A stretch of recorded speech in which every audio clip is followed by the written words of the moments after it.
bagaimana kita akan menghadapi ajaran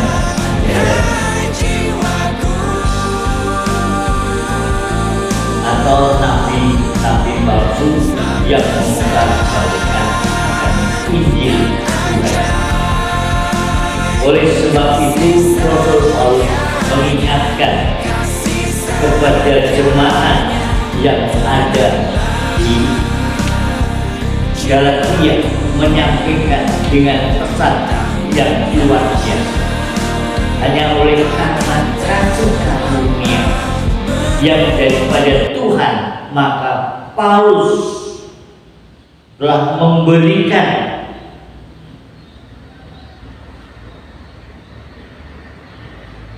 menyaksikan dirinya bahwa Paulus ini bukan karena manusia. Paulus seorang rasul bukan karena manusia dan bukan oleh seorang manusia, yang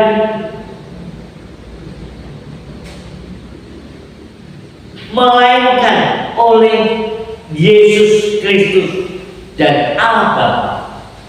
Maka Paulus memberikan kesaksian ini kepada jemaat di Galatia, agar supaya jemaat Tuhan di Galatia mereka tidak terpengaruh dan mendengar Injil yang berbeda yang disampaikan oleh Paulus, bahwa itu adalah Injil palsu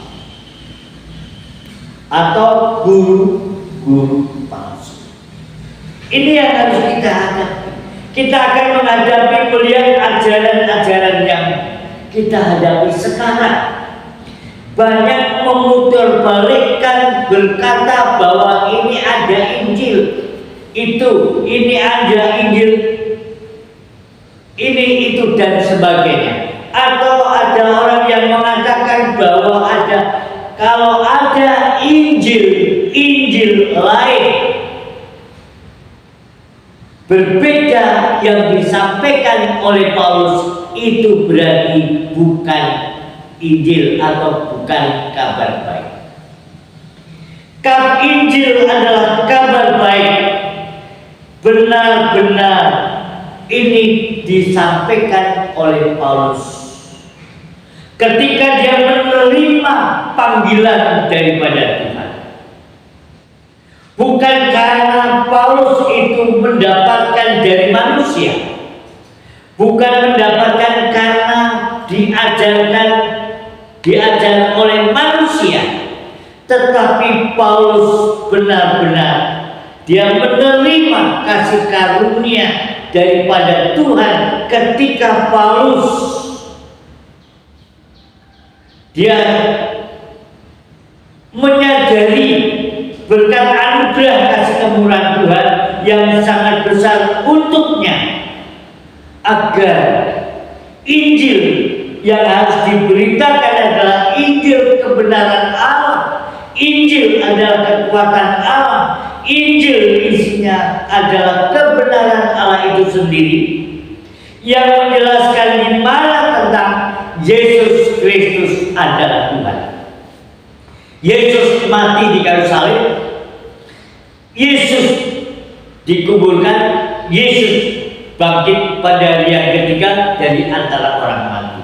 Dan inilah Injil, kekuatan Allah, yang menunjukkan bahwa Paulus menyampaikan berita kabar keselamatan kepada semua orang, agar supaya mereka tidak gampang mudah menerima kabar atau Injil yang berbeda.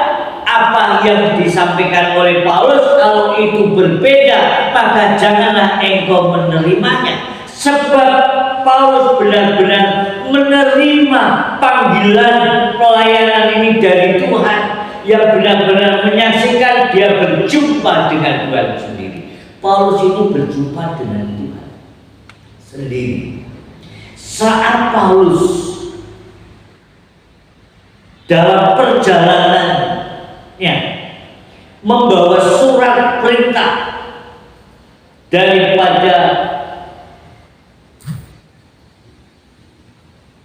oleh orang-orang atau imam-imam yang dipercayakan untuk membinasakan orang-orang Kristen, orang-orang pengikut Kristus.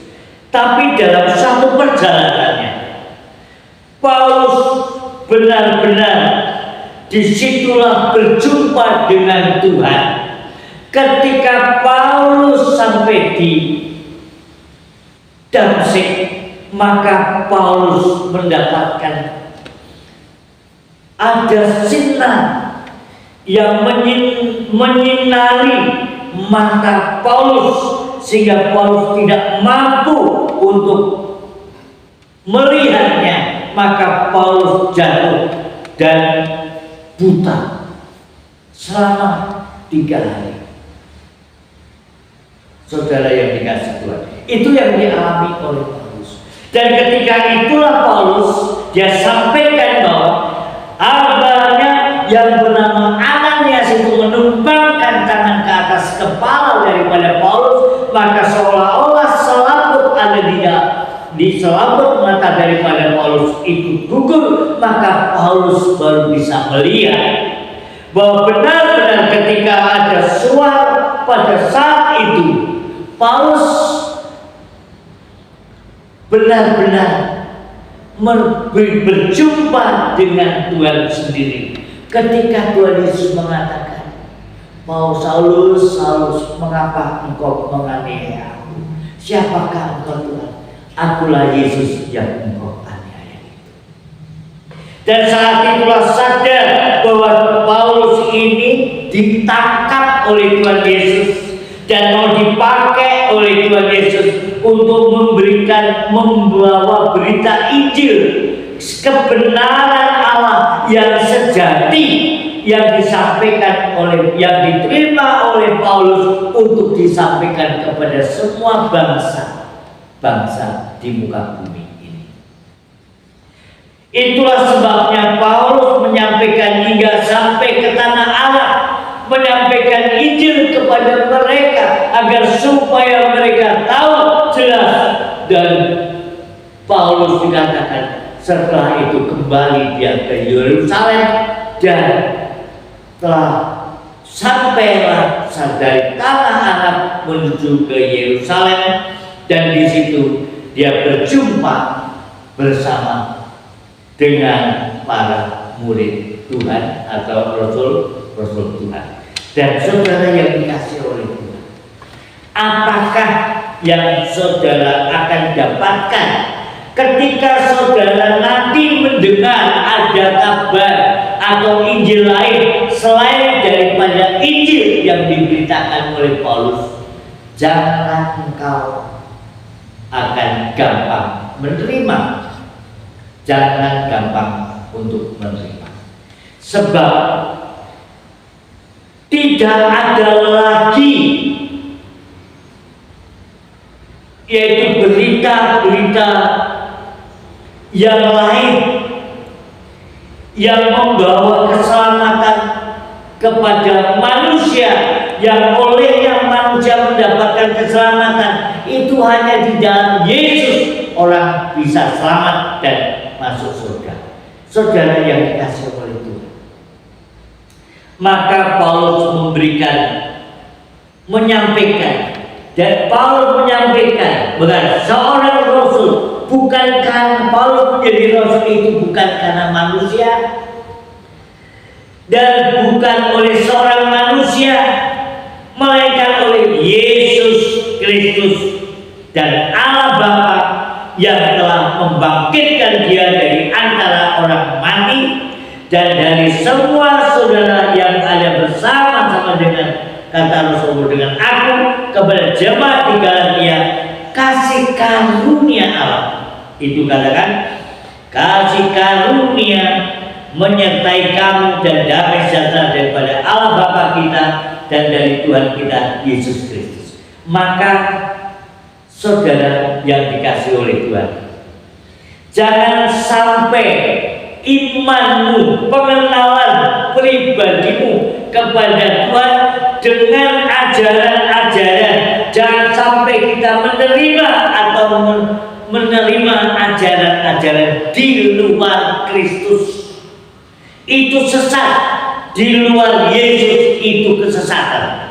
Itulah sebabnya, saudara yang dikasihi Tuhan, saat-saat di akhir-akhir zaman ini yang harus mempertaruhkan imanmu kepada Tuhan, untuk kita bertanggungjawabkan di hadapan Tuhan, untuk tidak mudah terpengaruh untuk kabar-kabar yang berbeda dengan kabar baik yang ada di dalam Injil.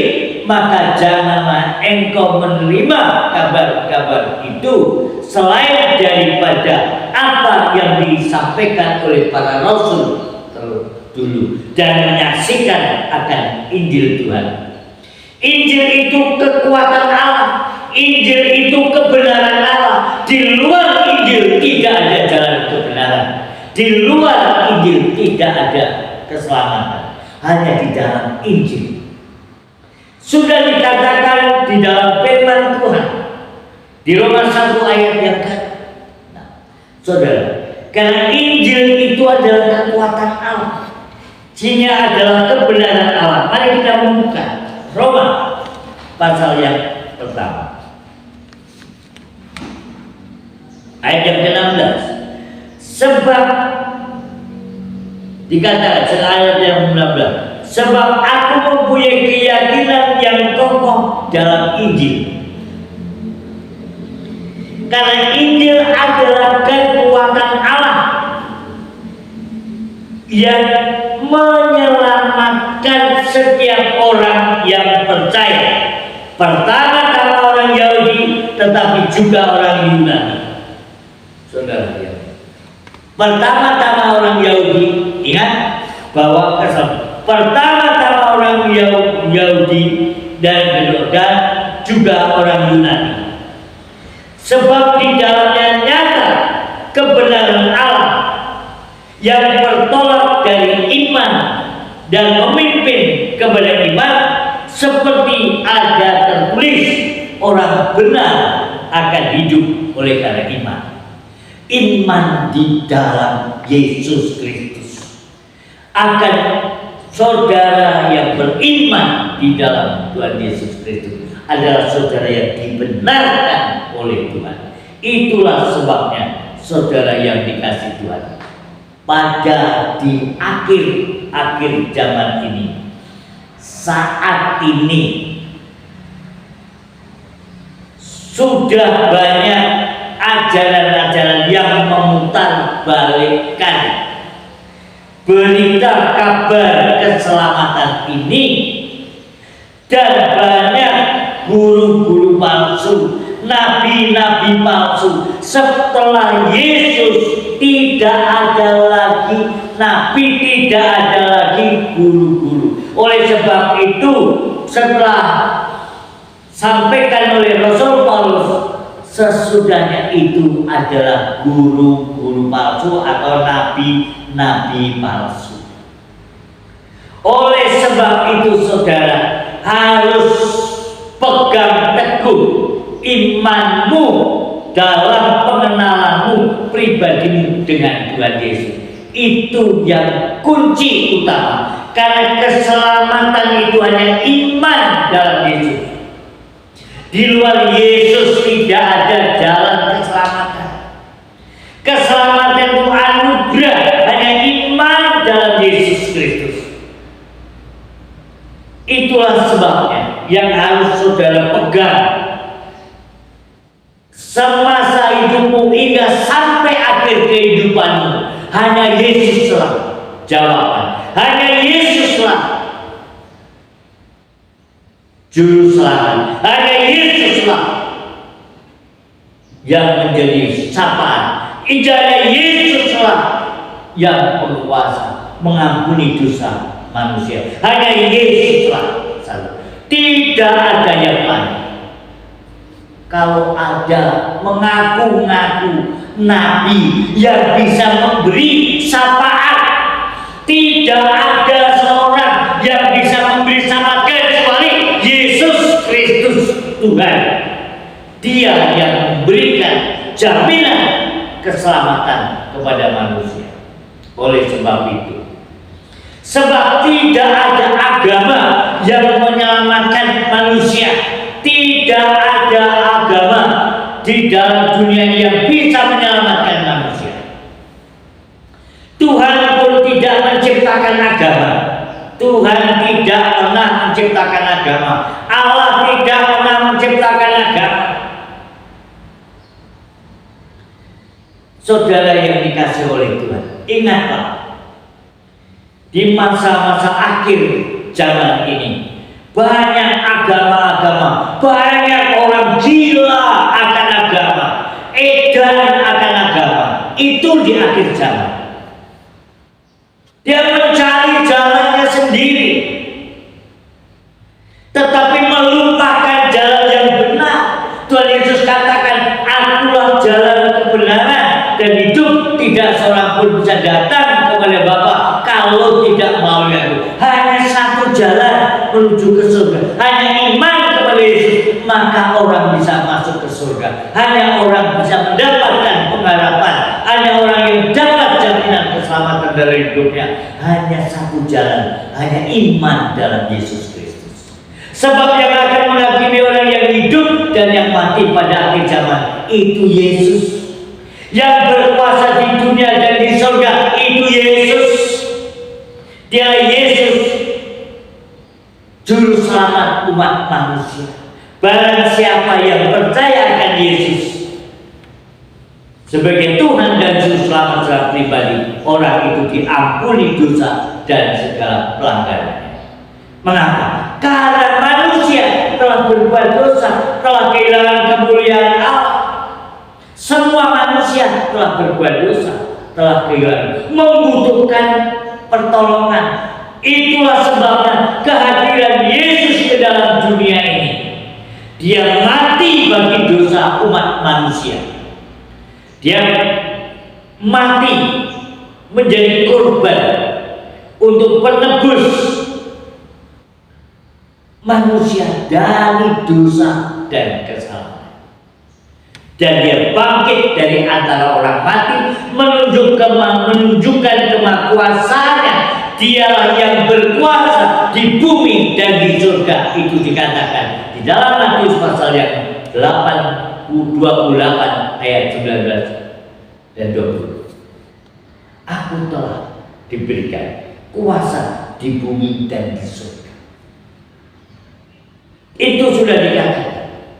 Oleh sebab itu saudaraku yang dikasihi Tuhan, baik di dalam Matius pasal 28 ayat 18, 19, 20, itu saudara yang dikasihi Tuhan, kuasa itu ada di dalam Tuhan Yesus Kristus. Telah Yesus Kristus yang berkuasa di dunia dan di surga, di bumi dan di surga, itu Yesus. Oleh sebab itu yang akan menghakimi orang yang hidup dari mati itu Yesus. Dia akan datang kembali ke dalam dunia ini untuk menjemput kita semua orang yang percaya.